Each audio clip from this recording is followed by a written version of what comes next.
ఈరోజు హామీ ఇస్తున్నాను.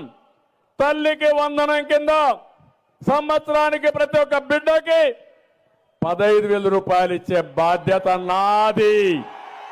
నిబంధన లేదు. ఇద్దరుంటే ఇద్దరికి ఇస్తా, ముగ్గురుంటే ముగ్గురికి ఇస్తా, నలుగురుంటే నలుగురికి ఇస్తా. ఆ అమ్మ ఒడి ప్లేస్లో తల్లికి వందనం అన్నటువంటి పేరుతో 15,000 రూపాయలు పిల్లలకి ఎంతమంది ఉంటే అంతమందికి ఇస్తాను, జగన్ చేసిన మోసం నేను చెయ్యను అని చెప్తా వచ్చారు. ఇప్పుడు తల్లికి వందనానికి సంబంధించి గైడ్ లైన్స్ జారీ అయినాయి.